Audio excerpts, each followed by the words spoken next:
Hello and welcome to a conversation on the Daily Bern. I'm your host, Eric Miller, joined today by an awesome candidate running for the City Council of Fond du Lac, Wisconsin. Am I pronouncing that correctly? Pretty close. Wisconsin that up for you a little bit. It's Fond du Lac. Fond du Lac. Lac, yeah. Okay, cool. All right, Fond du Lac. Tiffany Brault, how you doing, Tiffany? I'm doing great. How are you doing today? Doing well. It's nice to chat with you. I saw your image when our Wisconsin Revolution endorsed you and a bunch of other candidates on your slate, which is always exciting. And since that time, you made it through the primary. So Congratulations on that. Thank you. Yeah, really good. So I want to talk a little bit about, your city and your platform and sort of the complexion of your city council, what it's made up of, what are the issues and how people can help and so forth. Your website is tiffanyforfdl.com, which I'll share. But I guess the first kind of question is, what inspired you to run? Well, so I've had a long, complicated political background. So Fond du Lac is traditionally a very conservative city, and this is where I grew up. So I grew up in a very conservative family. Okay. My first presidential election I could vote in was 2004, and I actually voted for George W. Bush. All right, well, it's been nice talking to you. I will now. See ya. Kidding. So it took me a while to grow into my political beliefs. So it wasn't until actually Scott Walker introduced Act 10 here in Wisconsin. At the time, I was still in college, but I had dreams of becoming a librarian. So I wanted to get into public service. And I had just gotten married, and my husband was a brand new teacher. So that legislation, it hit us very personally. And it really led me to see how, something like that can really hurt families, because it has hurt us financially. And, my husband's been a teacher now for over a decade, and the salary that he's making is nowhere near what it would have been before Act 10. Can you that was a union busting thing, right? Yes. Yeah. So Scott Walker, he didn't really run on this issue. But he, once he got into office, he introduced a bill that would basically take away all collective bargaining rights from many of the public sector unions, including teachers, nurses, librarians. Although when I was a librarian, I wasn't actually in a union, but yeah. So it took away any ability for them to negotiate pay, and just it really hurt a lot of working families. I don't know. And so, I'd never been one to really be very political. And I heard people talking about going down to Madison to protest at the Capitol. And I told my husband, we have to be there. We have to join this. This is really important. Because he wasn't sure if he wanted to be part of that. And so the first time we went down to Madison, there were thousands of people there. There was just the Capitol was just full of people and energy. And it was just this amazing experience to be part of. And it really changed my life, I think. And unfortunately, things didn't go our way. The legislation still went through. They pushed it through. But it's really led me to grow into what I think of myself as a progressive. And so, very slowly, I've been thinking about running for office. And it was actually last year that really pushed me to make the leap. My husband and I got involved with a assembly campaign. A colleague of his, so my husband is very active in the Fond du Lac Education Association. That's the teachers union here. And although Scott Walker did take away a lot of their collective bargaining rights, there are still many, many strong teachers unions here in the state of Wisconsin. And so my husband does a lot of great work with his union. Awesome. And so one of his colleagues came to him last year and said, she didn't think there was anybody running against our current representative, Jeremy Thiesfelt. And so she wanted to give it a shot, and she asked him if he would help her. And he said, of course. And so I ended up jumping in. Her name is Julie Schrader. She's a speech and language pathologist in our school district. And she ran an incredible campaign. Unfortunately, she didn't win. Like I said, we are still a very conservative area. But she really showed us how many progressive people are in our city and our assembly district, but which is mostly the city of Fond du Lac. Right. And it really opened my eyes to see that this area is changing. We have people who are craving representation that speaks to them, that truly looks at what we the people need, not just the status quo. So she was probably my biggest inspiration to jump in and give this a shot and try running for city council. Awesome. Well, thanks to her Yes. for animating you in that regard. So before I get too much further along, I want to pull up your website. It's tiffanyforfdl.com. The primary is passed. Let's see if I can do this correctly. Don't mind me. I've done this before. There we go. So yeah, tiffanyforfdl.com. You can make a donation. You can volunteer. And I want to ask a little bit about Fond du Lac. But what is the current makeup of the city council? Like, is it, what's the makeup? Is it, is it a 50-50 split? You said it's a conservative area. Is it mostly Republican? And how many candidates on your slate can we flip it? In other words, if it is. Well, so currently in Fond du Lac, we kind of have a really contentious issue that it's not really split conservative or liberal, because we do have some what I would say some progressive people on our council. We have 7 people on our city council, and I would say I don't know, at least 2 of them are very strong progressive people. But so right now, the big issue in Fond du Lac is actually a city park. So, kind of a little bit of Parks and Rec going on here. But we have our biggest park is Lakeside Park. So Fond du Lac, Wisconsin is at the foot of Lake Winnebago. There we go. And so Lakeside Park is our biggest park. It draws a lot of visitors every year. And so in the past few years, they've been working on plans to make investments into our park to add things like they just added a splash pad, more bike and walking paths. They're looking at adding a marsh walk over in the western part of the park. There's some marshland to add a nature walk. But one of the city council members came in and he said, let's go bigger. And so he actually got in touch with a lot of business owners and investors who decided that they wanted to build a restaurant right next to, or very close to our lighthouse, which is our city's defining feature, is the lighthouse in Lakeside Park. And so he got a whole bunch of money involved, donors willing to pledge a bunch of money, but they didn't get enough citizen involvement. That's the big issue that really drew a lot of people to run in this city council race, is that like the people don't feel that their voices are being heard.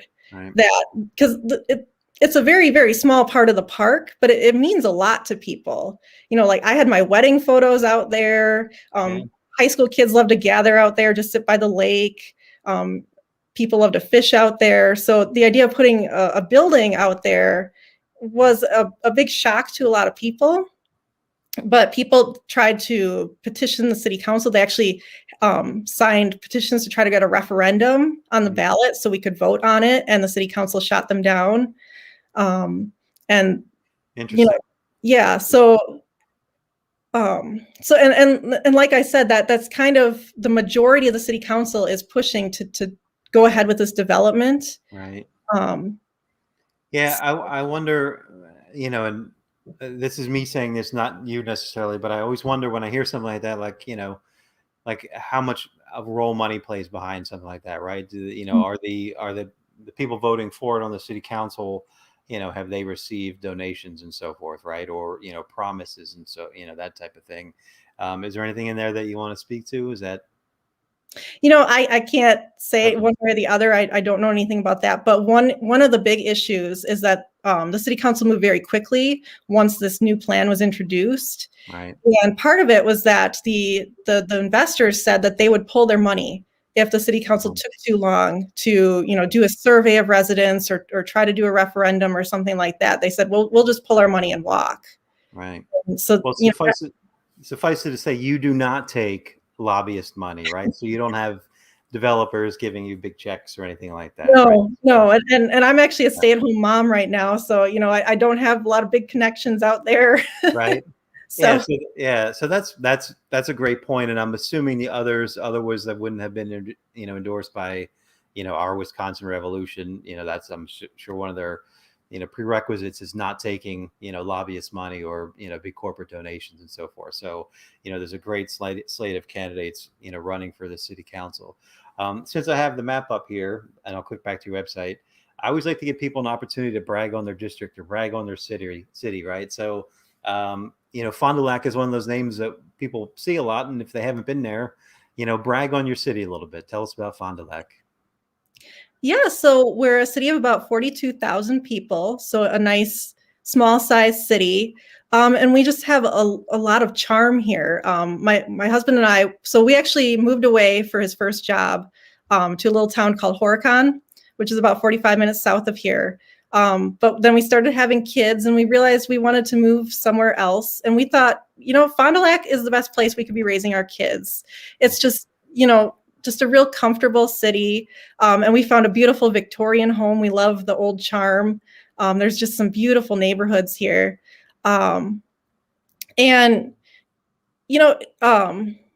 like I said, I feel like the city is changing, that there's a lot of people here who want to put work into the city and make it something special. Right. So one of the big things I did when I joined, or when we moved back here, is I joined a South Shore Chorale. It's a huge community volunteer choir that's actually directed by my old high school choir teacher. Wow. And it's just an amazing group of musicians. And we just have so many talented people like that here. And, a lot of people, they kind of skip over Fond du Lac because we're kind of equidistant between Milwaukee and Madison and Green Bay. And we're a small community. But, I think there's a lot to offer here. And like I said about Lakeside Park, we just have so many beautiful parks here. Like you could walk to a park from almost any neighborhood. And that's one of my favorite things about the city. So, yeah. Great. Yeah, thank you for sharing that. And it sounds awesome. I hope to visit someday. So Tiffany for FDL.com, again, make a donation, share her socials, like her socials, right? Get the word out. The election is April 6th. The one thing I saw on your issues and so forth that I wanted to ask you about is, I guess there's an issue of recurring flooding, or flooding is a significant problem. Can you talk about that history and what you would hope to do in city council to resolve it or remediate it or whatever? Yeah. So growing up here, flooding wasn't really a big issue in our city. We had a huge flood. I want to say it was 2008. But that was like a huge city event, like just a strange occurrence. But since moving back here 2 years ago, we've flooded multiple times in our part of the city. With climate change, we're just seeing more heavy downpours in our area, that so much water coming down, our storm drains can't handle it. And so then our city streets just flood like crazy. I have neighbors who've had some terrible damage, especially to their basements. Like we've been really lucky that we've had very little water seep into our home or anything, but it's a problem. And I know people don't want to purchase a home or invest in a business if they think that, there's going to be flooding all the time. And we've been seeing this consistently now the past few springs, especially if we get a lot of snow and that melts. And so, and right now, like the main thing our city has been pushing is what they call a adopt a drain program. So a person, if they have a storm drain near their house, they can adopt it to make sure that they keep it clear so the water can make it down. But it's a very small fix, right? And we definitely need something bigger.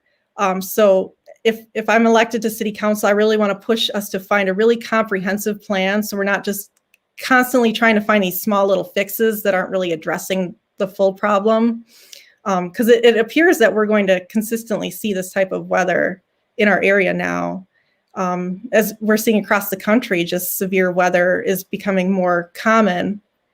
And I would really like to push us to look for sustainable ways of addressing the problem, looking at green infrastructure.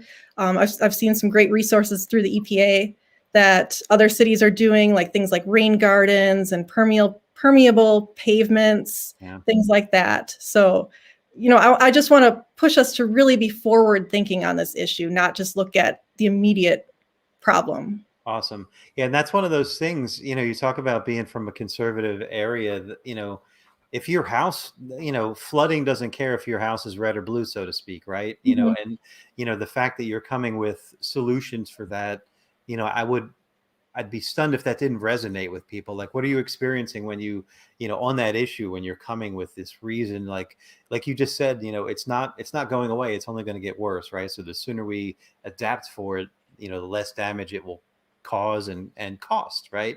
How is Mhm. that being received, among your constituency as you're campaigning?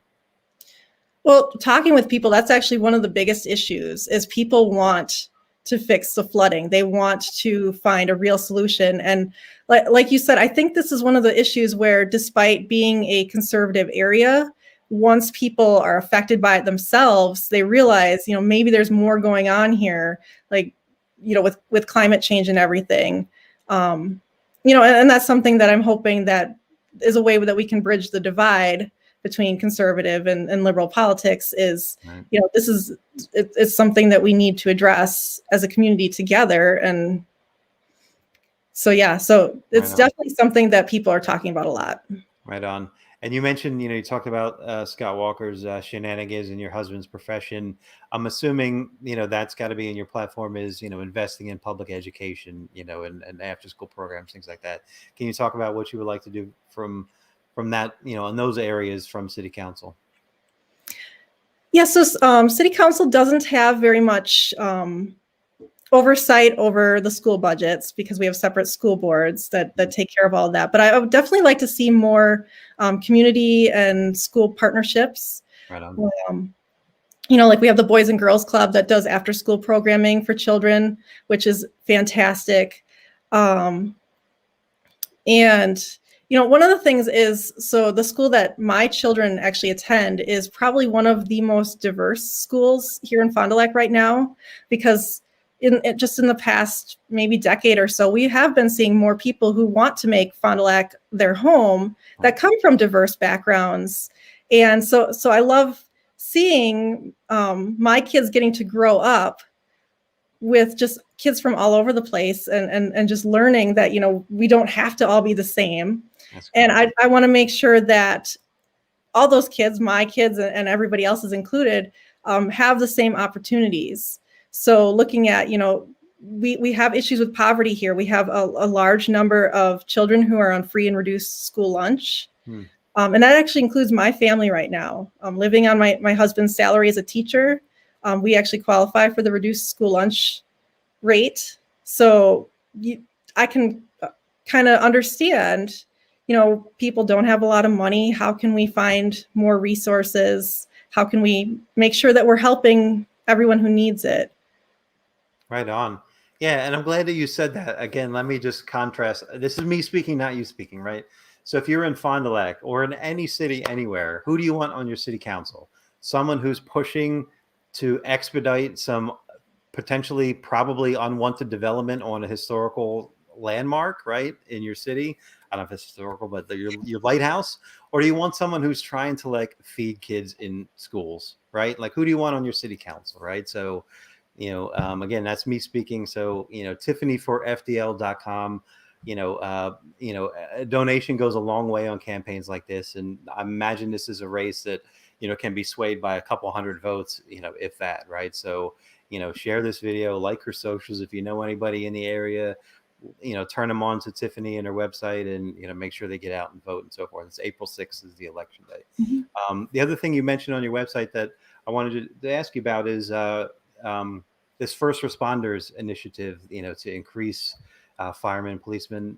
Can you talk about that? I didn't catch the name of it. Yeah, so our current city council actually approved a referendum to go on the ballot for April to increase our public safety budget, so that they can hire 6 more police officers and 6 more fire rescue positions, which would include an additional ambulance. Because our fire chief and our police chief have indicated that we're just seeing an increase in calls and the severity of calls here in our area. Mm. Just in the last week, our fire department especially has been dealing with some major fires. I think it was just last night, there was a garage that a propane tank exploded. Wow. And so the whole garage was gone, and some damage to the neighboring homes. So they're just seeing more of that. Some of it, I think, is COVID related. They said, with more people home, like there's just more activity that can lead to fires and things. But yeah, so our city council approved a referendum to add those positions. So that's what voters are going to see on their ballot, including the city council race and school board and things like that. They're also going to see this referendum. And so I support that for our community. The departments have shown that there really is this current need. And I feel like if we don't support our first responders and show them that we don't want them constantly working overtime and overstressed, to get more people in there to work with them, I think is important. But also looking at public safety, that is a major portion of any city's budget. It's over. And so once we can have that support in there, I think then is the time that we can then look at initiatives like how do we deal with mental health calls, or how do we address some of the underlying causes that are leading to all these calls, because we have a drug problem here, like across the country, the opioid crisis. We have issues that are related to poverty. So going forward, I definitely want to push us to look for how we can address those needs. But currently, we have this major lack of people who are doing those jobs. So I don't think we can ask them to do that extra work until they feel like they're supported in their current positions. Yeah, here. You realize your opponent's going to accuse you of being a dirty socialist because you want more ambulances, right? That's socialism, right? No, they're going to fearmonger on you. Tiffany wants more ambulances, right? So what are some other like frontline issues that you would hope to work on? Well, we really need to look at economic development in our city. Fond du Lac, like a lot of areas, we're seeing a lot of big box stores that are closing, a lot of retail. Some restaurants didn't make it through the pandemic already. So looking at how we can support our current businesses while we try to draw in others. I live pretty close to our downtown in Fond du Lac, and we have a beautiful historic downtown, but there's a lot of empty spaces that we could find businesses to fill. One in particular, because it's Wisconsin, is I would like us to try to push to get proposals for a brewery. I think I've read that we are the only community of our size in Wisconsin that doesn't have like a brewery that people can visit where they make the beer. You can do it like a tour, and usually they have like a restaurant connected to it. And that brings in a lot of tourism. Like I've gone to various ones across the state, and they're a lot of fun. And, I know a lot of people would love to have something like that. So seeing if we can find the right people who want to jump in and try to support that kind of business. And let's see, I'm trying to think of what else I wanted to mention. Well, I mean, you mentioned COVID, right? So the small businesses, and I'm assuming that's a bit of a touristy area, right? So I imagine, they're just hit with the COVID, response or whatever. Like, what's the COVID situation in your town? Is it trending downwards? Or what? Other than hurting businesses, small businesses, do you have any comments on that? Obviously, you'd have to, you'd want to provide relief and so forth. Can you talk about just the COVID situation or how that looks in your city? Yeah, so actually a few months ago, our area was one of the hot spots of the country for COVID cases. We've had a lot of people here who didn't want to wear masks, and a lot of people still going to parties and bars and stuff like that. So the spread just was insane here for a while. My husband actually tested positive for COVID, and thankfully he had a very mild case, but the fatigue is what hit him badly. It took him over a month to feel like he was back to normal, as far as being able to even just walk from, his car into school to go to work. So I want to make sure that, that people have the support, especially if they do get COVID and are recovering. We don't know yet if like eviction moratoriums are going to be lifted, things like that, like making sure that people can stay in their homes. And then supporting businesses too. Like I said, we need to support the businesses that are here if we want to be able to attract more businesses to want to come to our area. Mm-hmm. So, because like I'm one where, I haven't eaten in a restaurant in a year, almost a year, because I'm trying to, stay safe and everything. And I know a lot of restaurants here have been hit so hard. Mm-hmm. And so I don't know exactly what we can do, because that's a big question, but I want to make sure that that's at the forefront of all of our conversations is, our people, our businesses struggling, and how can we help them?